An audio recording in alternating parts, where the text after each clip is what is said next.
We say to girls, What is your podcast? you can have ambition, but not too much. Gonna be yapping and cackling away? Naturally. If I looked feminine, I would not be taken seriously. I'm just a girl. It's amazing how much you can get if you quietly, clearly, and authoritatively demand it. We clearly have like so much to yap about. Oh, yes. As the yappers. I gotta wake up, but I'm so excited to be podcasting with you. And it was so fun to see you in person last week. I know. That was so good. It doesn't Yes, happen enough. Yeah, we were at our brokerage conference together in Las Vegas, Nevada. By the way, 4 days in Las Vegas is like 3 too many. No? Just me? No, I agree. That's why I went on a Monday. I didn't go in early like y'all did. Which, I mean, I get it. Like, there was part of me, I wondered if I would have FOMO because I wasn't there early with everyone. And then I didn't. I didn't at all. I was like, I'm so happy with my choice to come on Monday instead of coming Fair in Saturday or enough. Sunday. Well, I think a lot of the really successful, powerful women that we saw at the conference are probably inspiring this week's episode of Oh, the podcast. 100%. I mean, this Yeah. was one that was added to our little notes app during the conference. And even though it's something that we've talked about in the past, but it got added to the list on Tuesday, I think. If you're a realtor and you're not the most overly confident person you've ever met in your entire life, are you even a real estate agent? I was going to say, if you're a realtor and you don't have crippling imposter syndrome, are you even a realtor? Also true. Both can weirdly be true. Yes. And in the same person at the same time in so many different circumstances. So true. Well, welcome to Two Girls in the Market. I'm Amber Haley. I'm coming to you from the Big Island of Hawaii. And I'm Rebecca Daniels, coming to you from the Pacific Northwest, specifically Washington State. So I've noticed men are like so confident at work, even when they have no idea what they're doing, if I'm going to be honest. So I think today we should break down exactly like why that is and how we can use it to our advantage as girls in the market. I hear this a lot, this common phrase that's going around of, we need to have the confidence of men, or let's have the audacity of men. And I kind of want to turn that on its head and talk about having the confidence of a woman. I think it's very easy to have confidence in a world that's more designed around you, but to have confidence in this space that isn't necessarily centered on you, like for women, that takes so much more strength and so much more confidence. When we talk about being confident like a man, which is actually like a phrase that I've used a lot in my life in a way that I've tried to describe how I go about in life, it's because we do see, and there's even studies that back this up, like men exude so much more confidence in the workplace than women, but we do want to exude a confidence without having to feel like we are like stepping outside of our character as women, right? So yeah, I can see like turning that on its head a little bit. The way I've like described my outlook on being confident like a man is being able to show up unapologetically like myself, despite the fact that I know a lot of times as women, we are going to be judged for doing that or criticized or objectified or silenced even sometimes. So it's really doing it anyway. And I think we can put our own like feminine like spin on our own confidence, maybe. Absolutely. You know, that's, to be completely honest, I don't want to be a man. I don't want to be like men. I love being a woman. I love the unique female characteristics that I have. And that's what I want to lean into.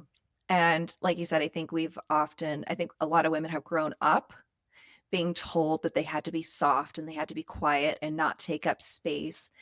And I don't think we actually have to. I think you can still be a strong woman. You can still be feminine and take up space. You don't have to shrink away into the corner. Have you ever felt like you've been criticized or gotten maybe bad feedback by exuding confidence, because I consider Oh. you to be a pretty confident woman, Oh, especially yeah. in business. Yeah. Yes, absolutely. You know, I've been called snippy. I've been called a Mm. bitch. I've been told I talk like a man. This is by one of my boyfriends. He didn't like that I had opinions about things. And it's just all of these things that were said, like, you're too strong, you're too this, you're too that. And it all came from me being very confident in who I am and what I'm saying, and not being afraid to say those things directly. Because I think we can agree I'm pretty direct about Yeah, a you lot of are pretty things. direct. I do have friends I can think of in my life who are more direct, and you're definitely one of them. And that Mhm. is something that, coming from a woman, can be seen differently than if you were acting that direct and that assertive as a man. There's nothing different in my tone. There's nothing different in the words that I'm using from what a man would say. It's the confidence with which I speak that people Mhm. are kind of taken aback by that, because I don't say, "Oh, well, I mean, if you don't mind, if you could possibly," I don't use apologetic language. Mhm. So I don't know if you've seen some of these videos where people talk about, they put a lot of exclamation points in their emails because they're like, they want to come across, "Hey, if you don't mind, could you possibly send this over?" Da, da, da, da. I'm direct with Yeah. it. And I don't think there's anything wrong with that. But sometimes people are taken aback because they expect women to be less confident in what they're saying. They They expect expect you us to pussyfoot around it. to be very humble, very Mhm. nice. Absolutely. I've gotten comments on social media before, and I would say, to be honest, I think most of them come from older men, and it might be a Mm. generational thing because of the progress we've made even since our moms, one generation before us as women, but saying basically like, little girl, you're coming off a little arrogant, and it's Mm. not a good look for me doing the same thing a man would do. And you can see it on like Facebook and Facebook groups. Mhm. A woman will post the same thing a man will post, and she will be destroyed in the comments section, because we are conditioned and we have our own biases that we don't even see, Mhm. where women should just be like grateful to be there, and really humble and really nice and just happy to be in the room. Ugh. How sad. How Yeah. sad that we have to be just grateful that we're even. "Oh, aren't you so glad that I happened to let you stand in the back of the room?" Yeah. And there's even Ugh. studies that show when men apply for jobs, they will apply for jobs when they only meet like 60, 50, 60% of the job description Yes. requirements, while women will wait until they meet 100% of them. And that Yes. shows you how deeply ingrained these like tendencies are in all of Mhm. us. I mean, think about that. What a wild approach to things. Mhm. So when I talk about the audacity of men and why I'm always looking for it, Yeah. I hear you when you say you want to be uniquely female, Mhm. but I also am looking for this male audacity. Like, Yeah. because if they're applying for jobs that they're only 50% qualified for, well, then, gosh darn it, we should all be too. Yeah. Like, even if we're like using this fake it till you make it, channeling of this inner confidence until we kind Mhm. of get there, because confidence is actually not a personality trait. I think a lot of people think that.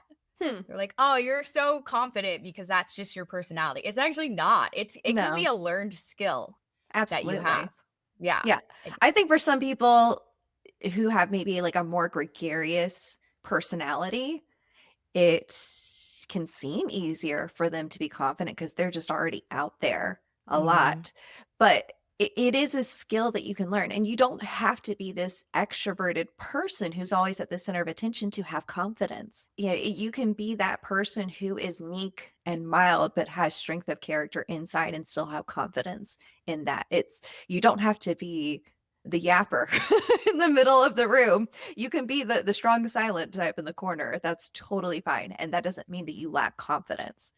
Absolutely.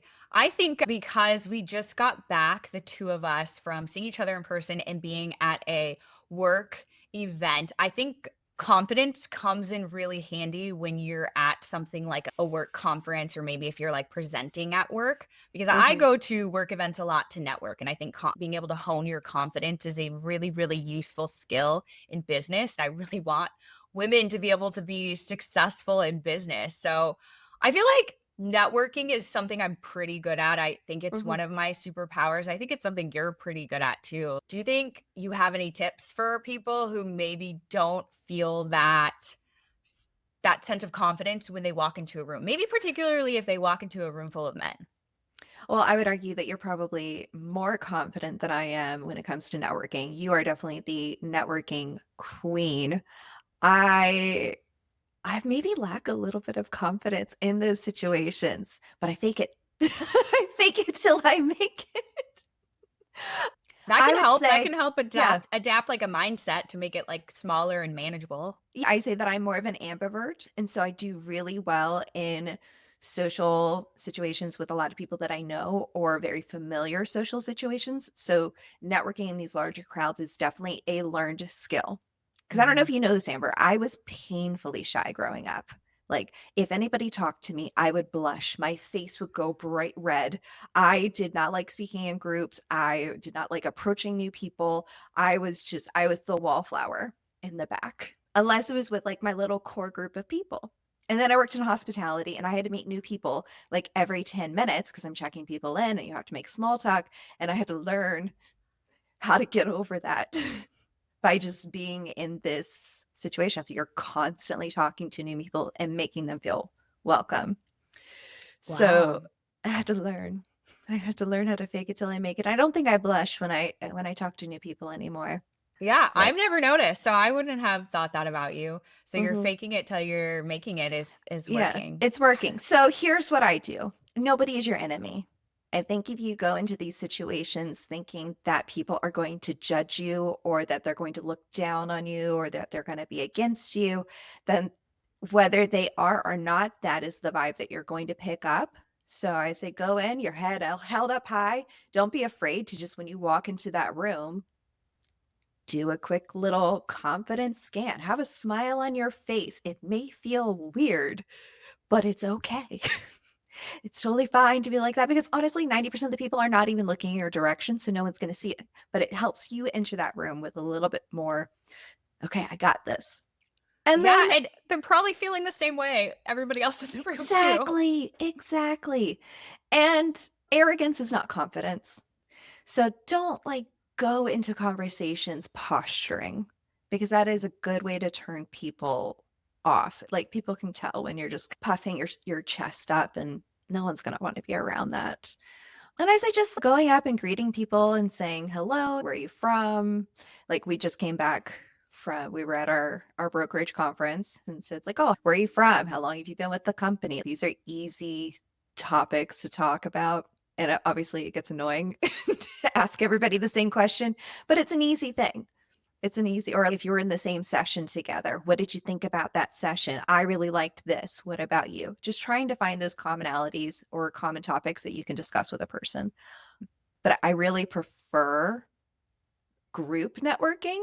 So like having a buddy that I can network with and introducing other people to other people.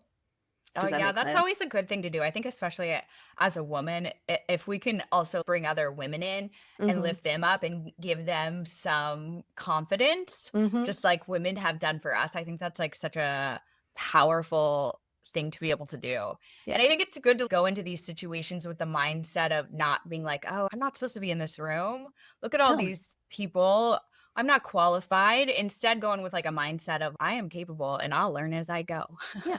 Even if you're a new agent, I think Mhm. a lot of agents go into these conferences thinking, oh gosh, they're going to ask me how many sales I did. They're going to ask me what my volume was. I haven't done anything, or this was a bad year. And they like feel this need to hide.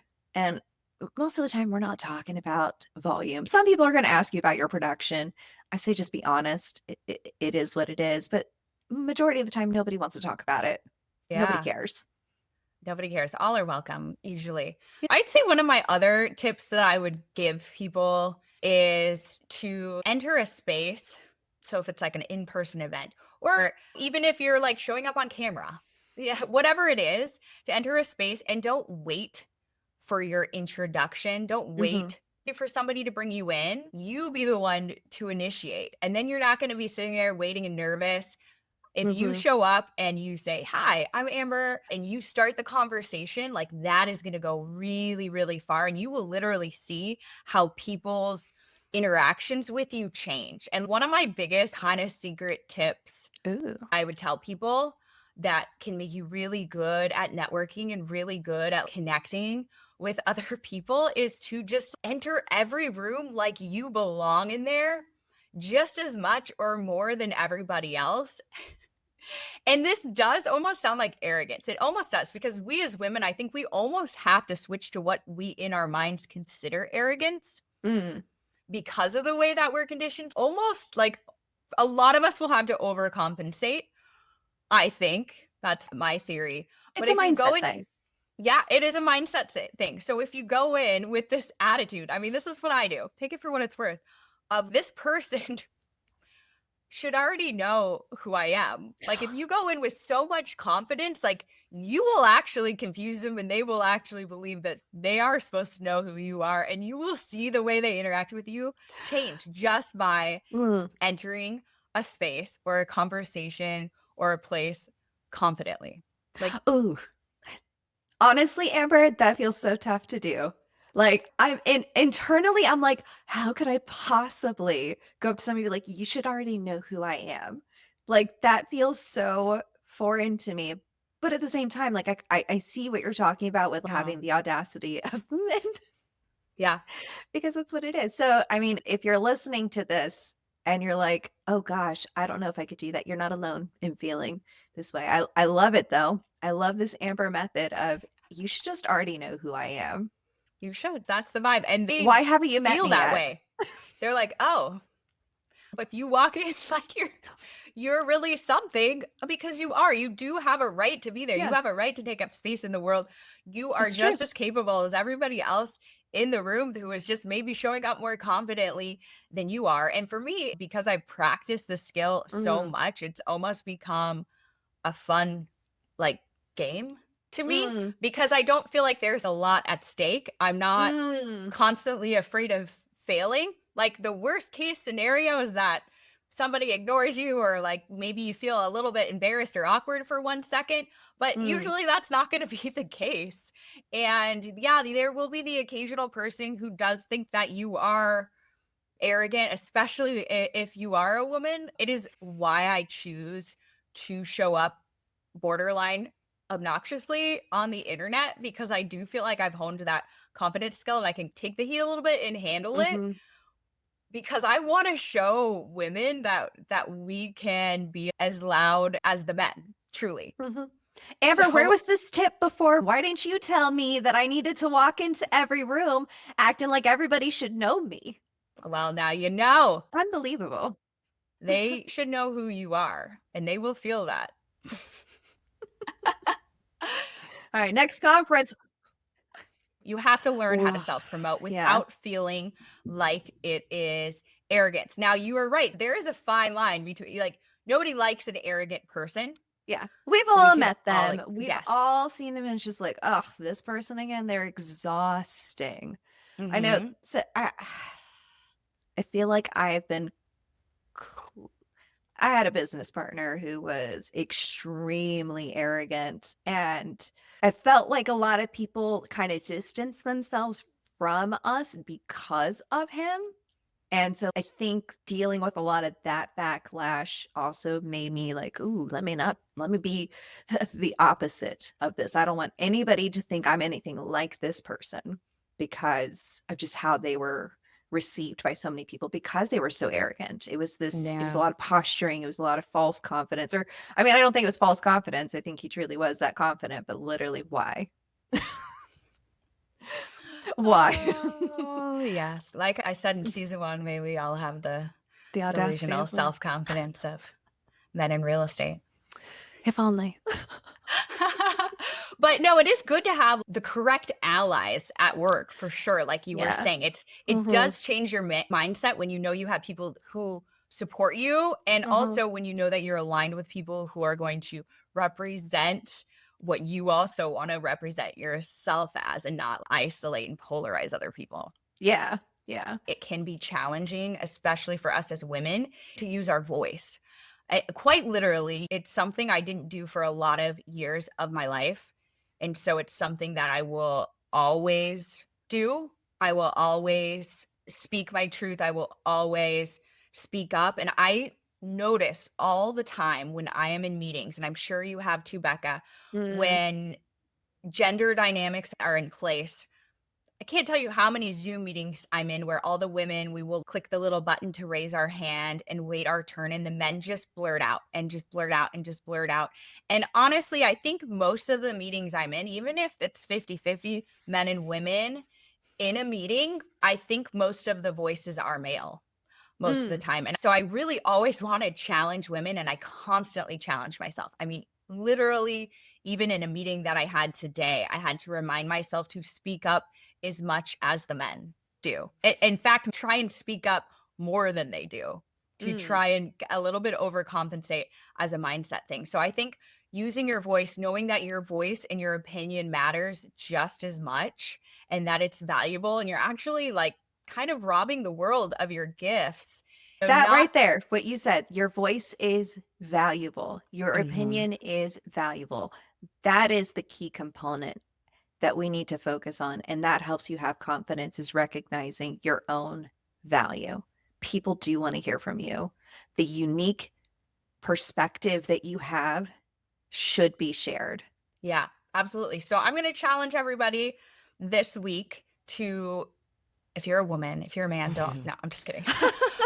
Especially the girls in the market, to use your voice a little bit extra this week and to put yourself a little bit outside of your comfort zone. Maybe find a partner or an ally who aligns with you, who can give you that boost of confidence. But I also want to encourage you to be independent in this journey of confidence as well. Like, for example, when I go to a lot of networking events, while I love to go with my friends and I love to go with you, Bekah, what I like about networking with you is that we kind of split off and do our own thing. Because sometimes if I keep myself in too comfortable of a space with too many people I know, that really holds me back from my full potential, from meeting as many people as I can, from being as outgoing, from stepping outside of my comfort zone. So I want to challenge people to also step outside their comfort zone. We kind of have a balance where we do divide and conquer a little bit. And so most of the time, we are not together at these conferences. We're out meeting other people. We are networking with other people. We're building relationships with new people. And then there's times that then we're going deeper on our current relationships that we have with people that we've already met. And so that you do need to have a good balance of that. I think you need to have a combination of building new relationships and growing the ones that you already have, and not being stuck to the familiar, because that will hold you back. One of the things that makes people like not feel confident, I think back to when I first became a real estate agent, or really any job that I was brand new at, right? It's like, well, I don't know everything. But spoiler alert, nobody does. Yeah. Nobody does. Not the CEO running that company, not anybody at that company. And honestly, I would say it kind of makes you more likable and more able to connect with other people if you embrace the fact that you're not a perfect person and you're not nobody is an expert at anything. I mean, nobody likes that person that acts like a know-it-all at every single thing. So it's okay to not know everything. It's okay not to be a $100 million a year agent. It's okay to be whoever you are, and that's valuable, and there's a place for that too. And I really think it might make people connect with you even better than you realize. Yeah. And just remember that even if certain people blow you off, or if the high producers don't want to chat with you for whatever reason, it doesn't matter. That has nothing to do with your value and your worth and who you are as a person. When people snub you, it says more about them than it does about you. Absolutely. And so sometimes that, I think that can shatter our confidence, or that can shatter our self-worth or our image of ourselves. And it really, those people, it doesn't matter what they think. It doesn't matter. I think if you can just remember to pitch yourself in life. We get one shot at this life, And I really, really want to lift up all the Barbies. That's why I'm wearing my Barbie t-shirt I love today, because And I'm I wearing pink, want. even though I don't wear pink. Oh, that's right. I don't wear pink, but She- I liked this blazer. And I was like, even though when I saw the pictures, I was like, oh wow, this thing really swallowed me up. But I had so much confidence wearing this.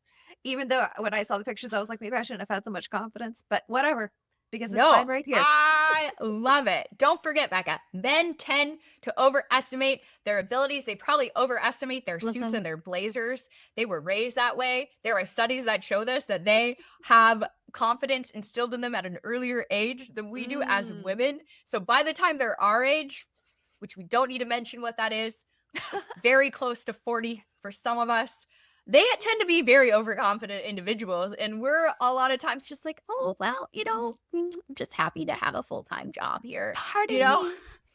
That is why you see, and it's changing, but that's why you see so many men in upper leadership positions, because they tend to overrate their own talents. And that is an actual fact that they have studied when they study these things. And keep that in mind when you're feeling like, well, I don't know if I quite deserve that. Yeah, nobody does. But you do. You do really deserve it.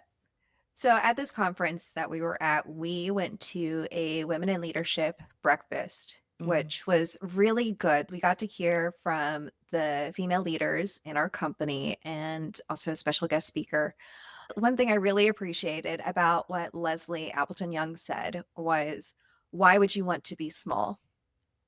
And that really resonated with me, even though I know it was about like a different thing, but it was just this concept that I was like, yes, that is what we need to be keeping at the forefronts of our minds when we are wanting to shrink or wanting to not take up space or feel that lack of confidence. Why would you want to make yourself small?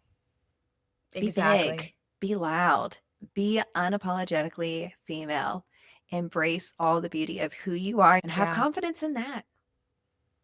Since we're talking about men and women and probably why women are conditioned this way, one of the studies that I was reading to prepare for this podcast, when they asked men and women how to rate themselves on how well they performed on a test on a scale of 1 to 100, the average woman ranked her performance at 46, while the average man ranked his performance at 61. That's almost a third difference, that the men ranked themselves higher. The women were actually more accurate, and they were closer to actually performing at a 46. And so were the men, by the way, but the men ranked themselves at number 61.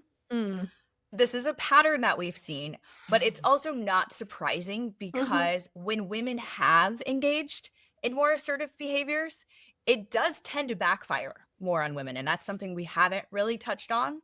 Yeah. It does tend to backfire more on women.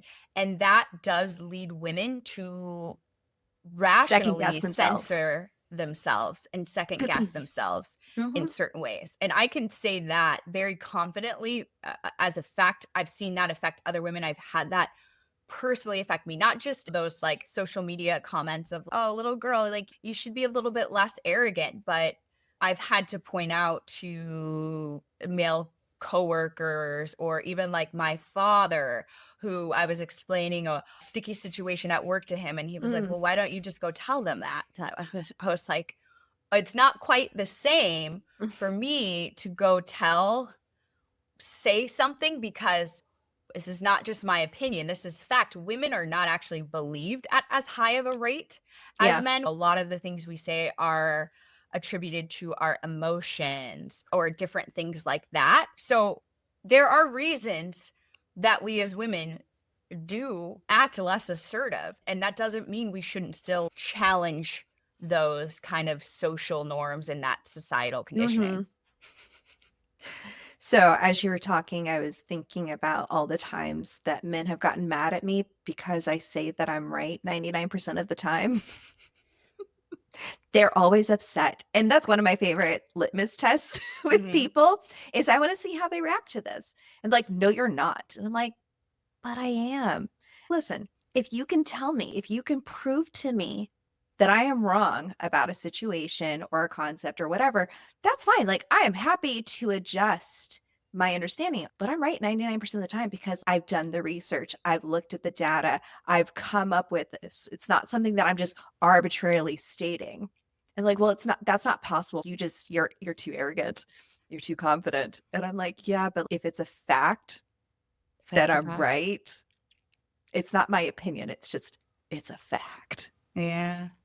And you know what? If you were a man instead They of wouldn't being care. they would be wouldn't like, say the high same five, thing. Becca. I'm like, that's right. Yeah. You're the man. Yeah. But no, they get mad that I say that I'm right 99% of the time. I think it's important to acknowledge Mhm. these challenges that we face as women, and it's okay that it's not a perfect system, but we can be a part of the change and we can encourage each other. And I want everybody to use like at least one thing that we talked about today, hopefully, and have a super confident week and do something that makes you like a little bit uncomfortable. That's how I like to push people to. A little bit uncomfortable is the way to live.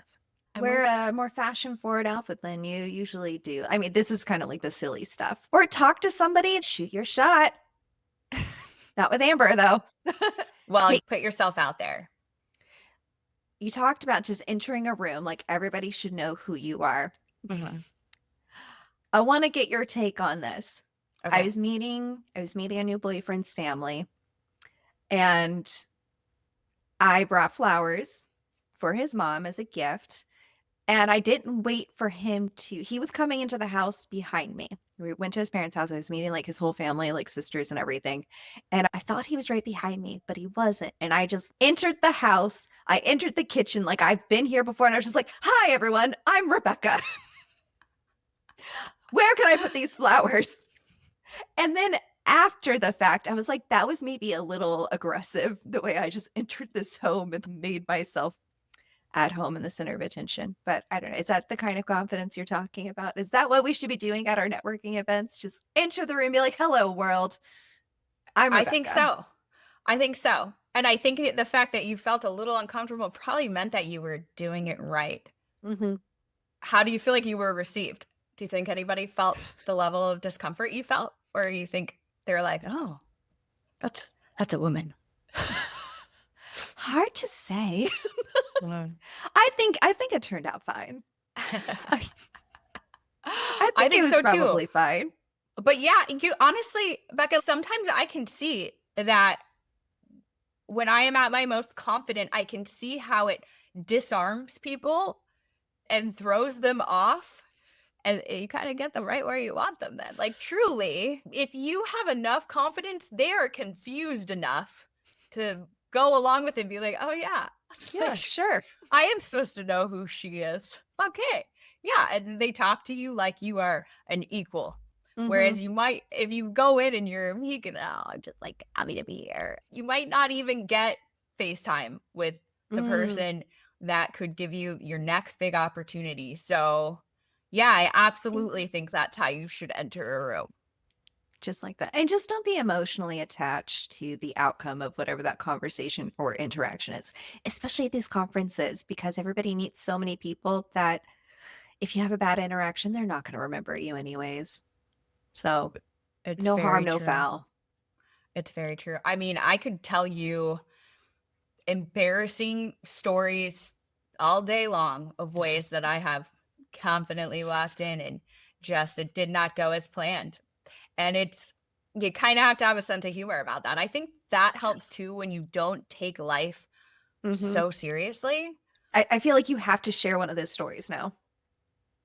Oh, I mean, I've definitely had some conversations where I've gone up to some very important people or people who have run companies and I find myself talking about the most weird, embarrassing things.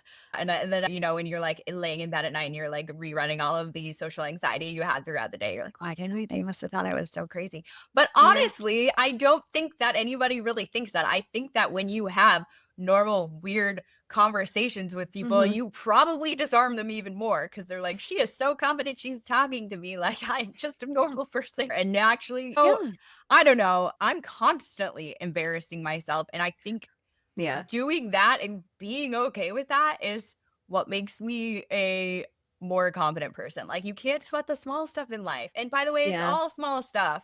It's all small stuff. Nobody takes you as seriously as you think they do. We are constantly putting our feet in our mouths. I'm Have you sorry. listened to this podcast?